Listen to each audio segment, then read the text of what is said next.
Namaskar.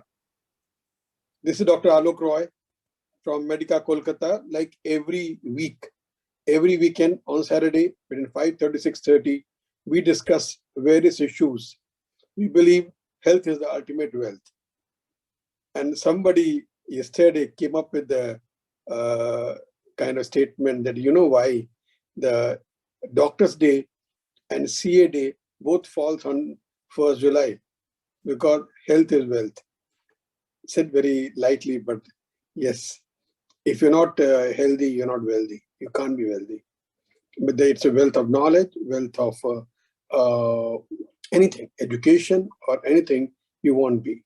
Now, we are caught suddenly in last less than 2 weeks, maybe last 10 days.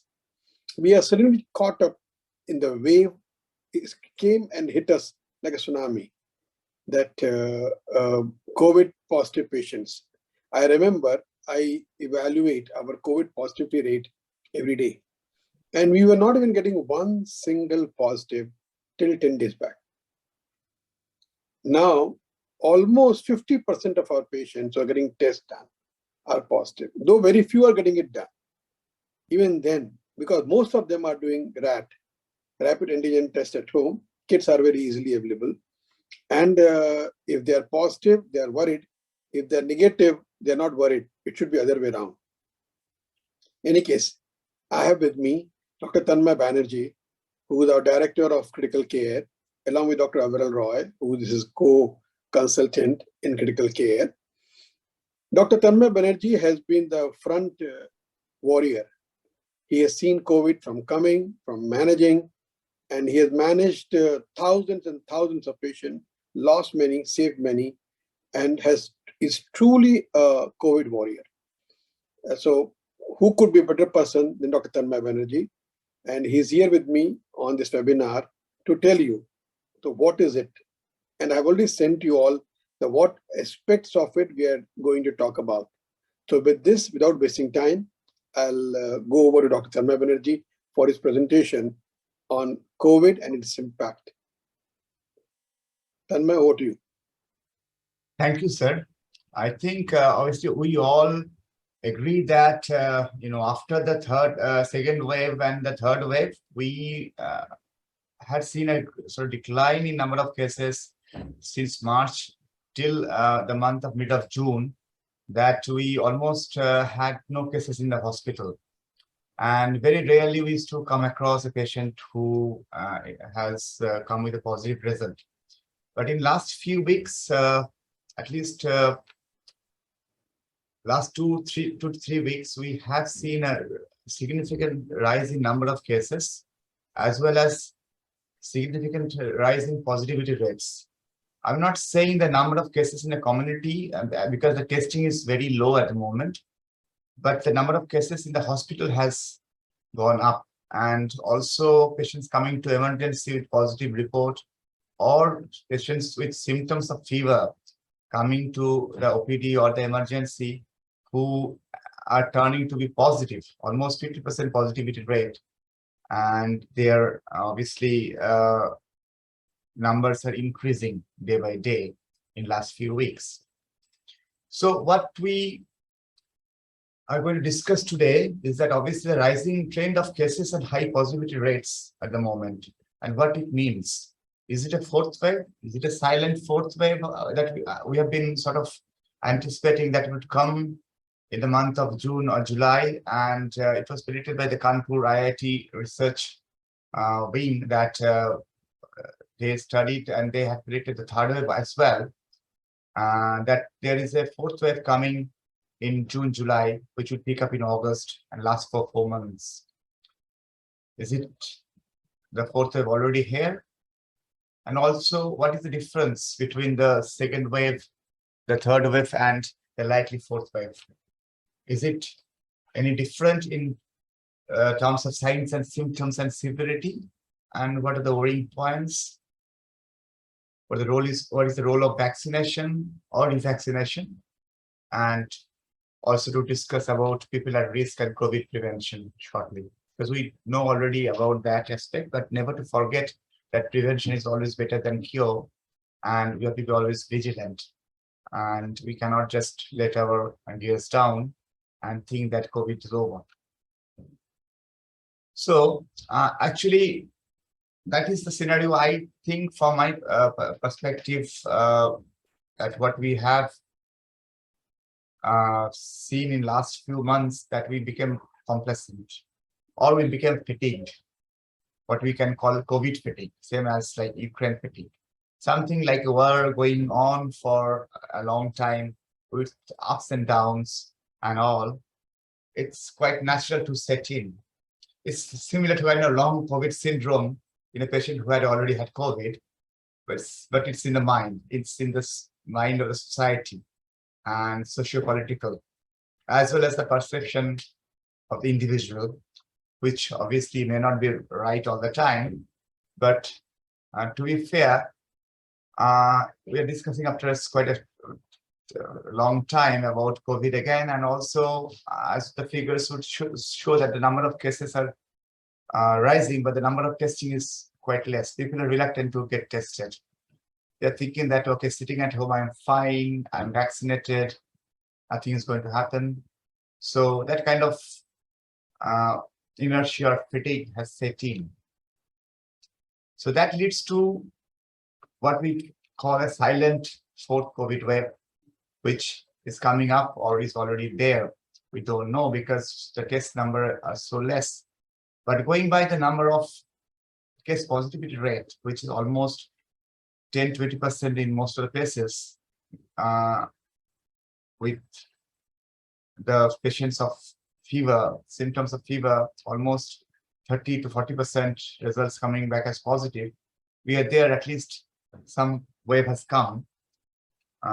Only time will tell, and more testing can tell us about the more severity or more detail about the wave.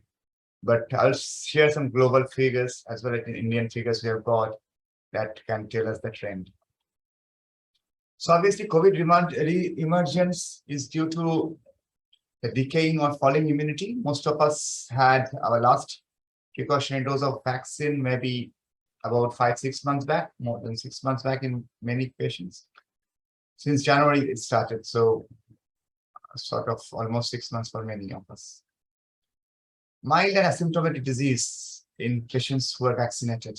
That is a trend with the Omicron variants and current COVID situation. So many patients are not getting tested.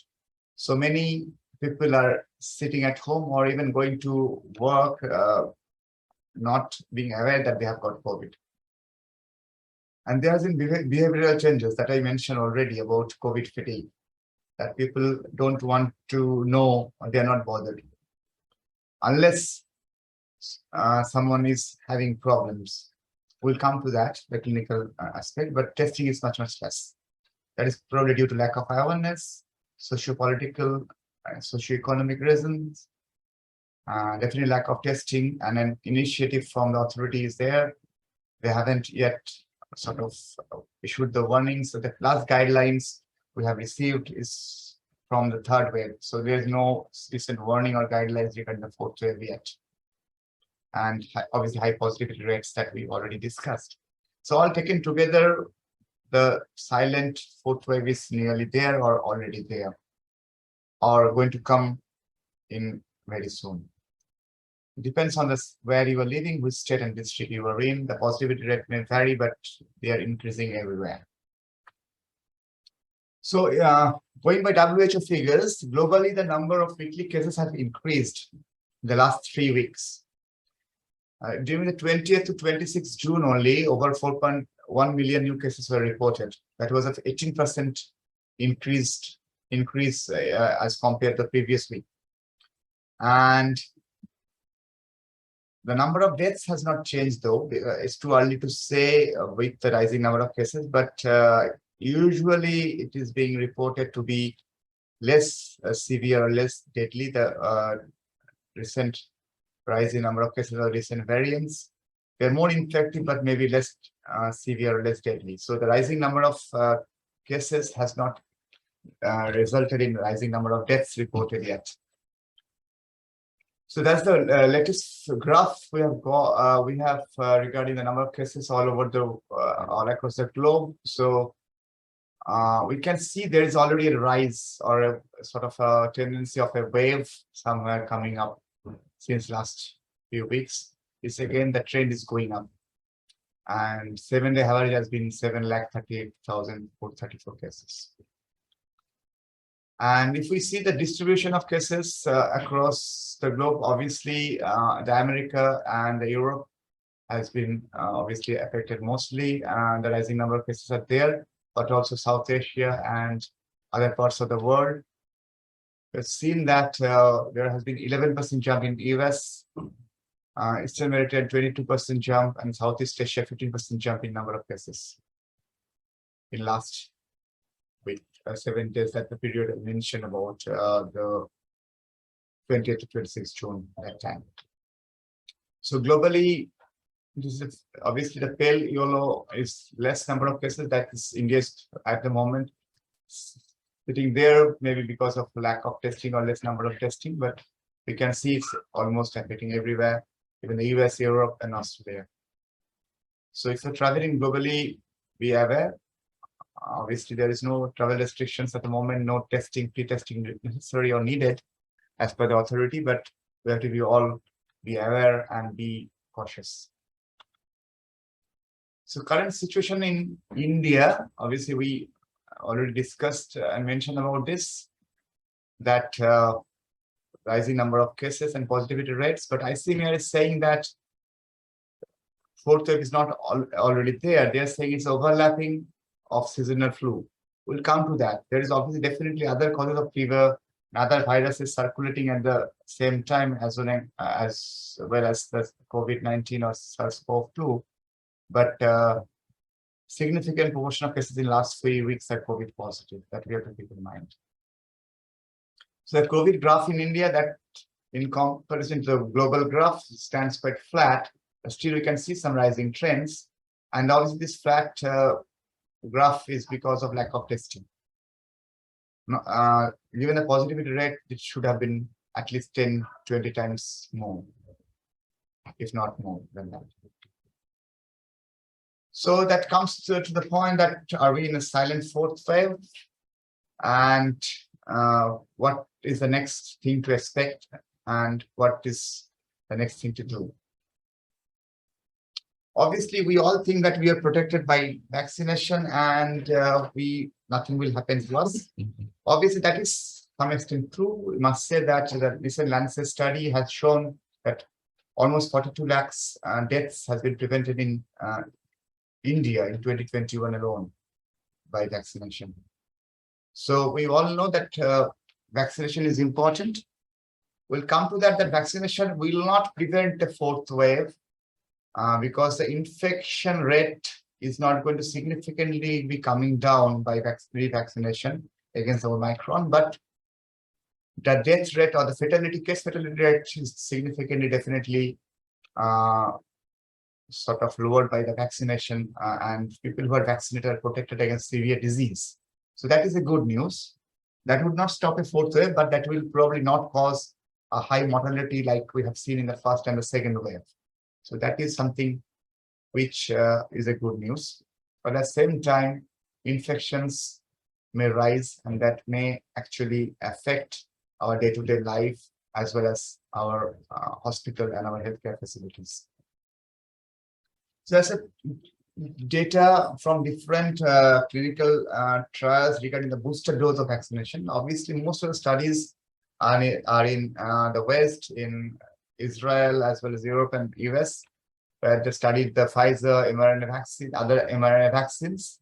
And we can see that from this, that the relative vaccination effectiveness against infection is compared to the first booster dose. If we compare the second booster dose, is around ranging from different studies from 11% to 30% to 40%, 44% max.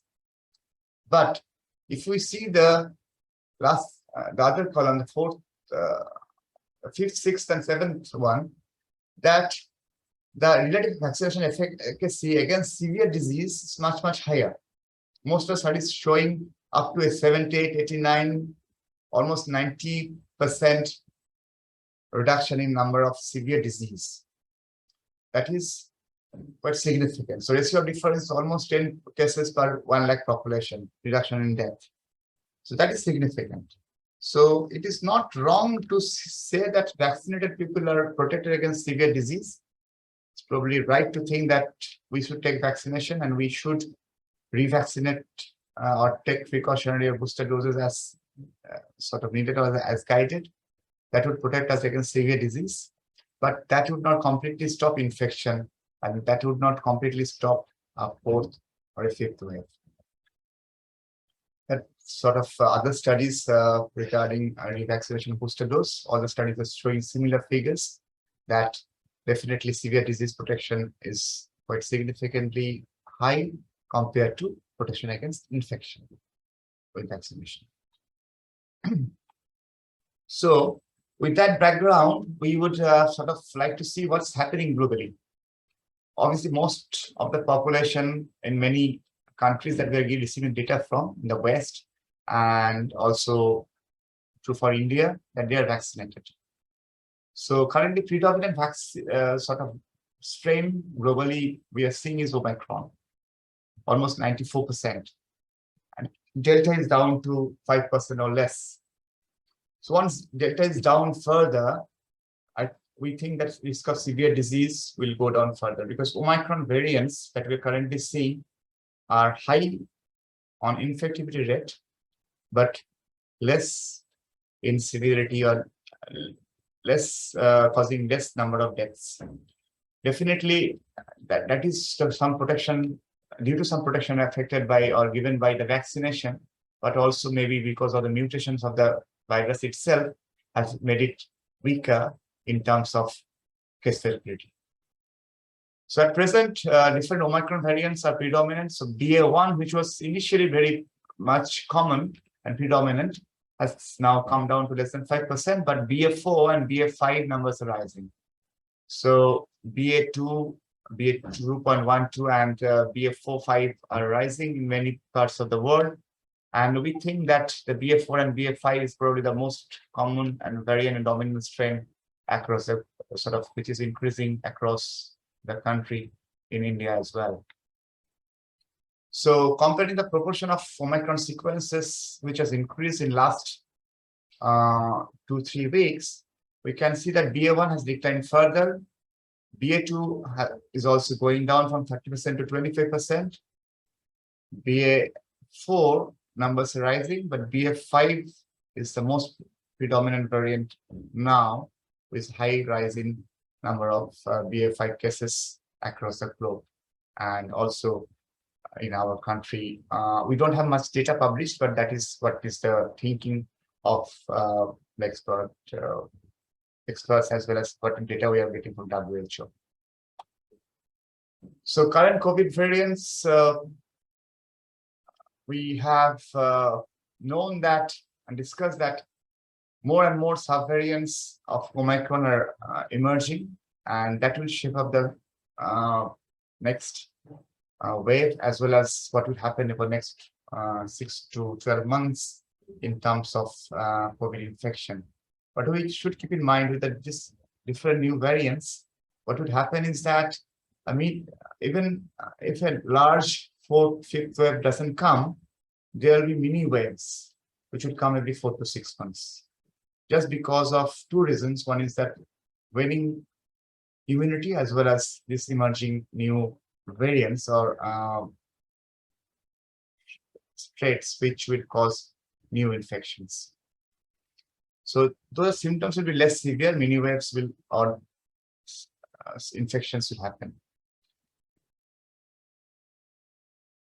Going by the sort of most of the patients what we are seeing and being sort of reported in the country as well as in the West, the symptoms are usually shorter in comparison to Delta variant. With the new variants of Omicron, the fever tends to be only 2 to 3 days.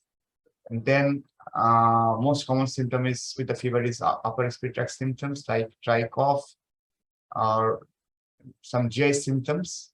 Patients who are coming to hospital or being hospitalized are mostly due to metabolic syndromes and also complications of comorbidities. Some patients are there definitely needing oxygen support, but what we have seen is that that percentage is much, much lower than what we had seen in the second wave and even the third wave. So most of the patients who are coming and getting admitted to hospital are getting admitted because obviously of their comorbidities, and some percent of them obviously showing ARDS features and or sort of respiratory deterioration, but that percentage is significantly less than what we had seen before in second and third wave. So these are the worrying symptoms that we are seeing less, but obviously we all have to be very cautious and careful about them and be sort of vigilant, and we should advise immediate hospitalization in case of someone is having breathing difficulty, falling saturation, cyanosis, bluish discoloration, or any drowsiness or falling BP. So no matter what variant of Omicron or what matter of COVID it is, these are the signs and symptoms which will tell you that patient needs to be admitted.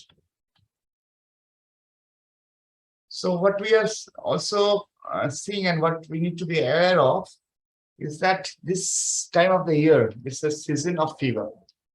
The monsoon and this time of the year in India, we see so many types of viral illness, viral fevers, as well as different other communicable tropical diseases like dengue and malaria and typhoid. So sometimes fever doesn't mean that you have a particular disease. You have to get tested. And that is why we are sort of, as doctors, we are emphasizing on testing, because we need to know if your symptoms are lasting for a few days and you are actually sort of having high fever. We need to know the cause. If it is COVID, Omicron, then obviously treatment is different, but it could be dengue or some other cause of fever like typhoid as well. So please don't ignore if someone has fever. We should definitely investigate and should see to the root cause of fever. Keeping in mind that H1N1 or the swine flu is also circulating, almost 20 to 30% patients are positive for different types of influenza and respiratory viruses. Almost 1/3 is COVID, and rest 40-50% of patients with fever will be some tropical disease, pneumonia, or typhoid or UTI. So that is what is important to know, that fever doesn't mean that you have a diagnosis. It means that it's a symptom and you need to have further investigations and tests to see what is the cause of the fever. So just last few slides, we know that Omicron is less severe. Just to compare with the Delta, what we had seen previously was devastating, especially in the last year, that it was more severe disease. It was the predominant variant around that time. Now it is almost less than 5% in most of the places. It had more longer lasting symptoms, and most common symptoms were sort of respiratory stress along with brain fogging, headache, and other complications of that we have seen with COVID. If we compare Delta, Omicron, it's more common now, but less severe disease, and the duration of symptoms is usually shorter, and we see more patients with UTI symptoms. And patients who are getting admitted are mostly because they are sick because of their comorbidities. But never to forget that some patients or some group of patients will develop eventually some complications due to the virus, and never to ignore any breathing difficulties in someone who is having fever. So take home message, just to sort of emphasize on that Omicron variants are less severe but more infective, and not to take the situation lightly, because the infection rates are rising, the case positivity rate is rising. So we are seeing a silent fourth wave already, and though the symptoms are less severe, the behavior and the attitude should change towards a more proactive attitude towards fighting COVID. And as a sort of community, as well as individuals, we should be aware that we have to take precautions, we have to take prevention, and we have to be vigilant to prevent further increasing number of COVID cases. And also be aware that these mutant variants can further mutate at any point of time. That can actually cause newer types of symptoms, or the severity may change. So what is in the future will depend on what the strain the virus and what mutations strain the virus has. But also at the same time, we have to be vigilant. We cannot be complacent. And if a booster dose or another doses of vaccination is offered, probably we should all take that. Thank you very much. Thank you. Thank you, sir. Thank you, Dr. Tanmay. So Dr. Tanmay has very clearly said that we are in the midst of fourth wave, though it is silent wave. It is not as strong. It is not as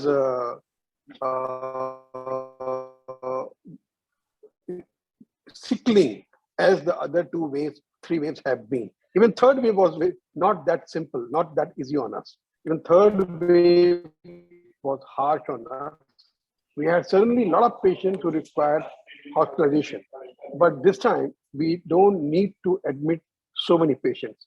So Dr. Tanmay, please tell me that in your mind, as compared to the first wave, second wave, third wave and fourth wave, if we have to give a percentage, if we give second wave 10, in my mind, second wave was 10 on 10, first wave was 3 on 10, or 4 on 10. So third and fourth wave, what numbers you will give them? Definitely, sir. I mean, that second wave was the most devastating. It was most sort of difficult in terms of healthcare facility managing the patients as well as the severity of illness. So it was such a sudden peak during that time, the second wave, that we struggled. Most of the cities and the healthcare facilities struggled to cope and manage with that rising number at that point of time, because it came off like nowhere. So, and the severity was very high. Third wave, in that sense, I think was probably, if we give number 4 or 5 to first wave and 10 to second wave, third wave I was put around 3, because the third wave was also sort of less severe, much less severe than second wave. And the numbers did not go up to that level, that sort of many in terms of ICU occupation or ICU admissions. Fourth wave, I'll put at the moment less than the third wave, definitely. I'll probably give number 1.5 to 2 at the moment, but we never know that the virus may mutate further and things may again change in future. What is important at the moment is to realize that patients with comorbid conditions, vulnerable patients, patients who are unvaccinated are still at high risk of complications. So not to take this wave, what we are saying silent because less severe, and silent because there is less discussion in the sort of community, less discussion in the political circle, less discussion in the press. No TV channels or any sort of big media coverage regarding the fourth wave. So in that sense, it is silent. But even then, it can kill a patient who has significant comorbidities. So not to take it very lightly. So I'll put it a score as a 2. That we need to be all aware that, you know, we need to sort of be vigilant, and we need to see that patients who are coming with comorbidities and febrile illness, we need to definitely exclude COVID infection. Dr. Tanmay, during the peak COVID in third wave, we were getting almost 100 patients a day into the hospital for various things. How many patients are getting now of new variety? Let's call it fourth wave. How many patients are coming to you today, everyday basis? Patients being admitted to hospital, its number is less. I will say three, average 4-5 patients being admitted or who have been advised admission for some kind of respiratory problem or some other. So it's a great departure as compared to Yes. third wave. Yes, Third but wave many used to get patients, yeah. many Go ahead. patients, sir, we are managing and in home isolation also at the same time. So the actual number of patients with fever or any respiratory symptoms not tested for COVID is also significant, sir. So those kind of patients we're also seeing on and coming across who has not tested but has had some symptoms which can suggest a COVID infection. So, Dr. Tanmay, you also said that the number of fever patients coming in, almost 30% patients are COVID patients. Is that true? Those who are coming to hospital or we are getting tested, it's almost like that. 25 to 30% are at present they are COVID. Definitely, influenza virus, other sort of viruses are there also. But at present, as we are seeing the silent wave, almost that positivity rate is going up every day in during last 2 to 3 weeks.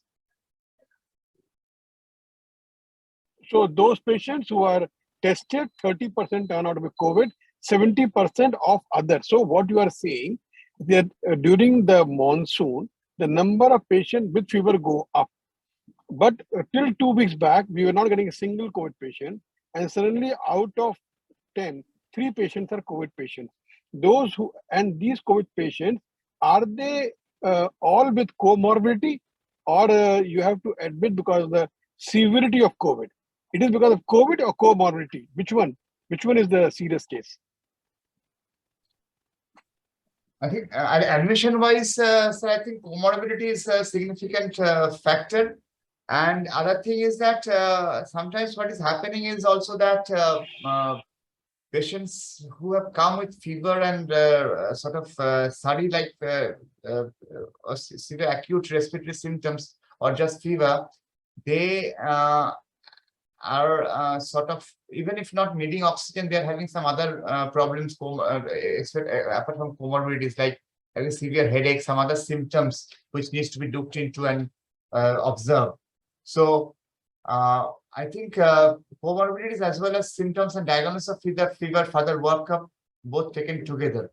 But we haven't seen that significant number of respiratory patients going on ventilation, going on HFNC, going on BiPAP, like that we had seen in the second wave or even in the third wave to some extent.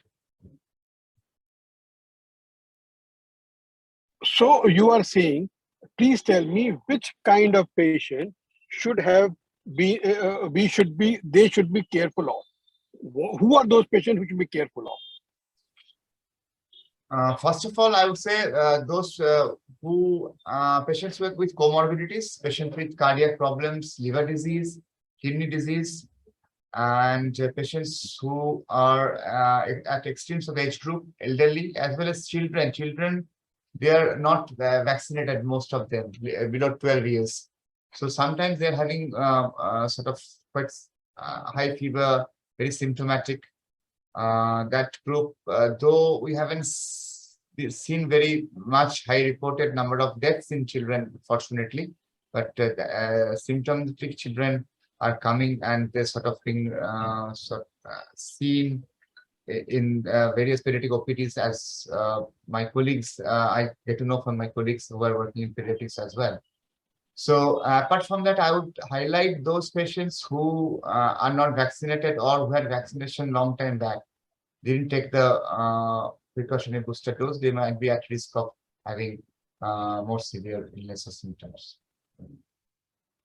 So Dr. Tanmay, what you have just now said, that if somebody has taken 2 doses and then he should take a precautionary dose or he must take booster dose. Is that the right statement to make? That's what you are saying? Yes, sir. I would say and agree to that because I would, what I was discussing before also, the studies have shown that they protect against severe disease.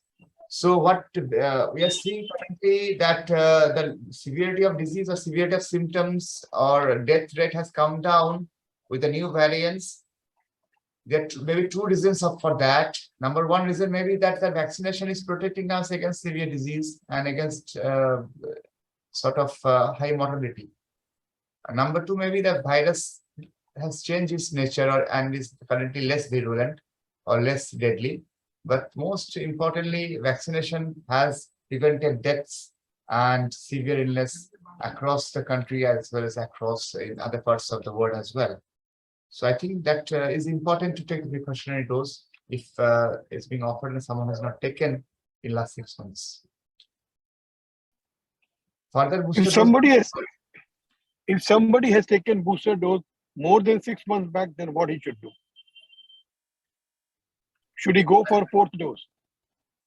At the moment, there is no Indian guideline on that, but going by sort of what the data from different studies, we are saying that maybe that's a time for another dose if you are more than 6 months after your second or third dose, because that will help you to protect. I mean, the sort of studies are showing that it gives you after 7 to 10 days of a booster dose or a sort of third or fourth dose, it gives you more protection than what you are already getting from a previous dose that you received from 4 to 6 months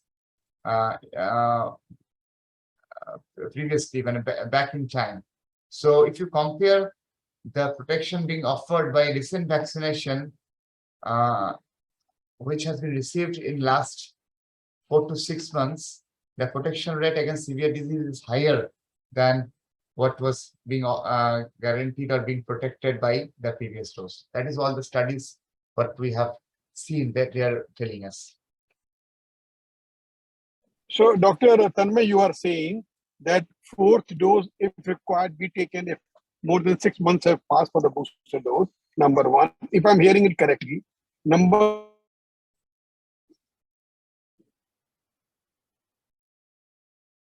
two, you are saying that those who are vaccinated, their fourth wave is very mild. Fourth point, you're saying that there are multiple fever going around, so don't take it lightly. Keep on testing or see a doctor if required. Fifth point, which you mentioned, which I'm saying from my side,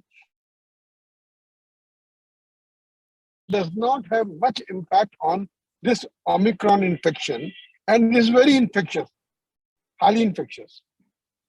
Is that true? So I couldn't hear the last part, sir. Sort of the signal problem, something was not audible.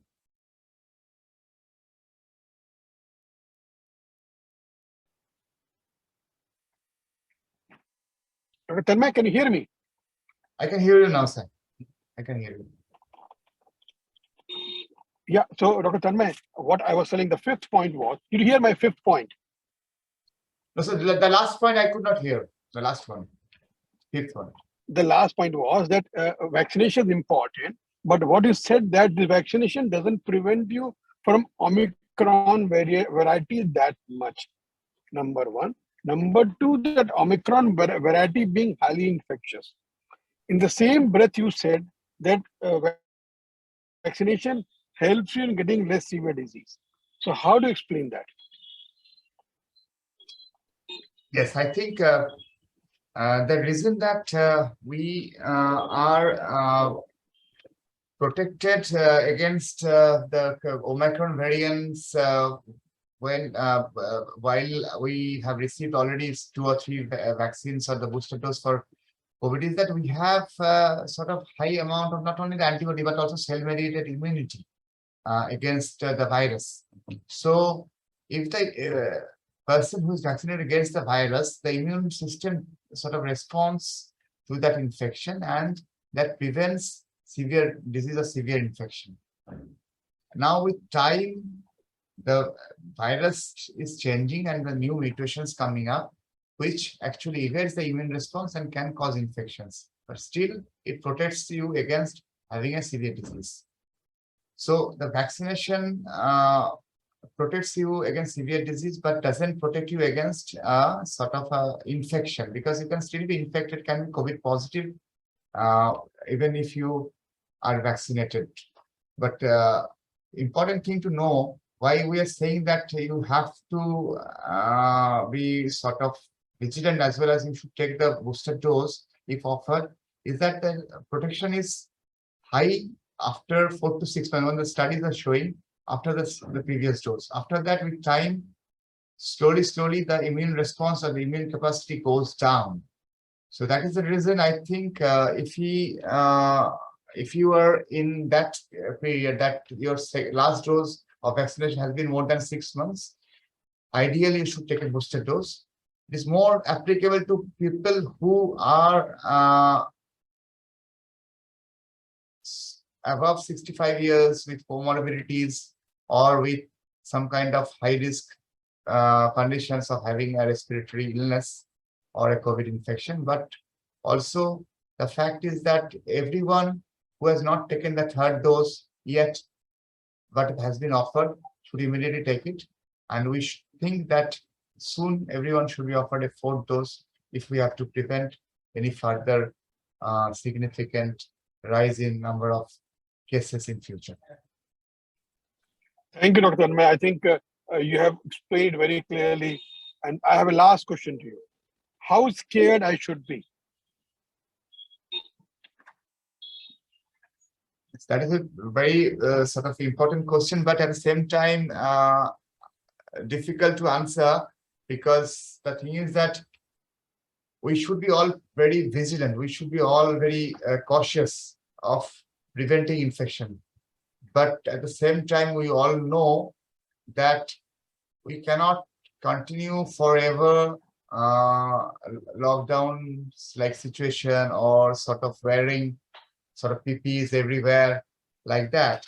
So we should be reasonable in terms of our approach. We should actually take precautions when we are in clinical areas, we are inside the hospital, we are in close contact with patient with fever or history of respiratory illness or respiratory symptoms. At the same time, do not panic, because the life has to go on, work has to go on, and with COVID becoming sort of mixed with the seasonal flu or seasonal influenza infection, almost like similar kind of incidence at the moment, 25 to 30% if we take all the influenza infections taken together, the COVID infections. So we cannot be too scared and sitting at home and not doing anything. So we have to carry on with our work, carry on with our activities, carry on with everything, but at the same time take precautions so that we can at least prevent rapid or further spread of infection. For only not for ourselves, but also for our family members. Because if we get infected, we take the infection home, and that can cause sort of further spread of infection in the community and in the family also. Dr. Tanmay, any special precaution, any special medicine? The special precautions, sir, I will say that mask we should continue to wear, especially indoor. I mean, in clinical areas, we should continue to use N95 in high-risk areas. Otherwise, surgical triple-layer mask may be good enough.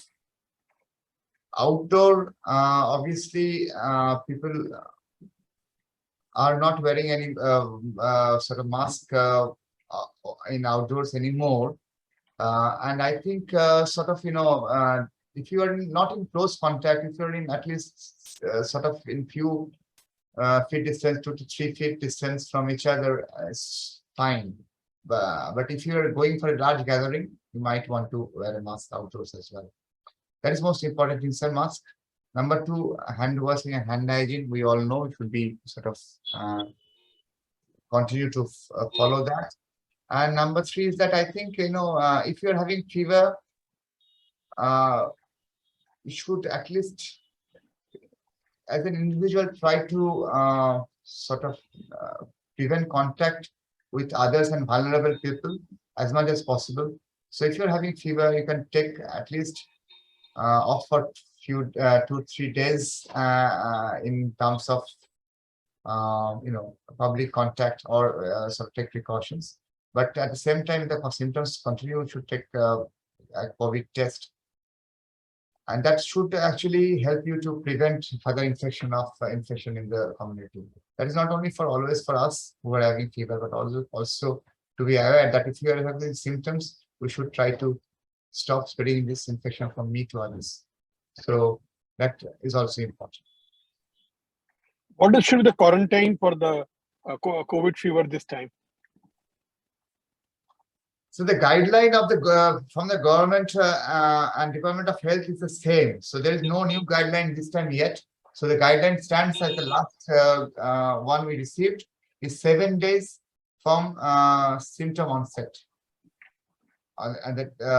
But we have seen an AIMS guideline which was circulated regarding the healthcare workers, and some people are following that. Is 5 days from date of testing or date of symptoms if patients are mildly symptomatic and are fever-free or asymptomatic for 3 days before coming out of isolation. So that is what we would say the recommendation: 7 days from symptom onset and 3 days from being symptom-free or being afebrile without fever. That is what is the current guideline and the current advice for patients with COVID positive fever.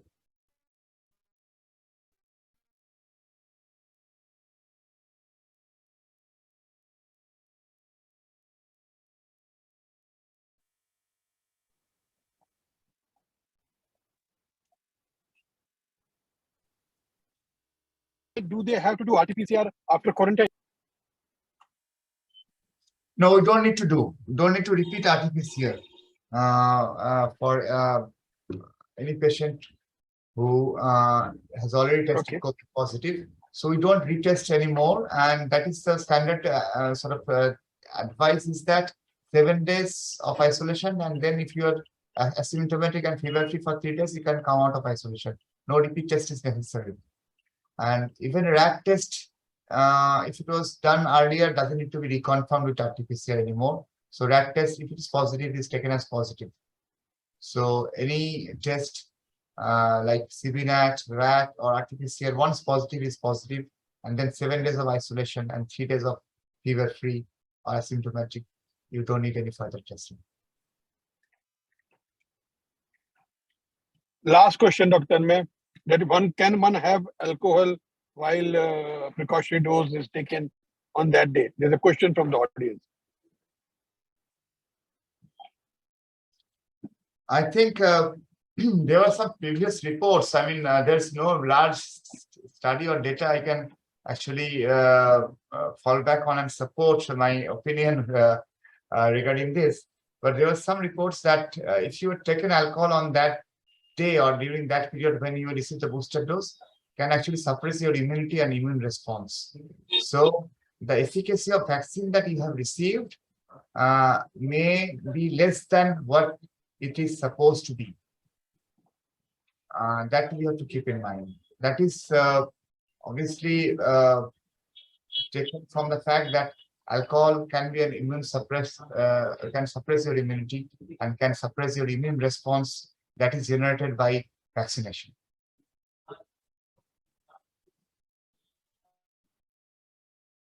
I'm talking about obviously sort of alcohol in significant amount. That is what the study has shown. Okay, so I would request Dr. Aviral Roy to just sum it up in next 1 minute. You have got exactly 60 seconds to sum it up, and whatever Dr. Tanmay has said so eloquently, so that our reader carry the message very clearly. Dr. Roy. Okay, perfect. Thank you, Dr. Tanmay Banerjee, for an excellent talk. To sum it up in 60 seconds would basically be, there is another wave of COVID that is coming up. Our case positivity rate in the last 10 to 14 days has suddenly gone up from under 1% to around 20 to 25%. However, there's a lot of other infections also floating around. only 30% of cases of COVID. You still have 70% of other cases, including flu, scrub typhus, dengue, malaria, because of the season. If you do have a patient who does have fever, don't ignore it. Early identification and treatment continues to be the mainstay of management of any disease. So do not avoid testing. Please do test aggressively, figure out what is wrong so that we can take appropriate medical management. If it is COVID, it seems to be a variant that is mild if you are vaccinated and immunocompetent. But however, if you have any immune condition that makes you less likely to have a good immune response, you have comorbidities that are poorly controlled, bad diabetes, COPD, asthma, hypertension, kidney problems, you are at higher risk of disease. Please see your doctor earlier. This variant seems to be driven by a variant of Omicron called BA5. But however, there is no specific treatment for any variant. Treatment protocols continue to be the same. And most importantly, prevention is better than cure. Please ensure that if you are living around people who are immunocompromised or at high risk or not vaccinated, please be careful, wear a mask.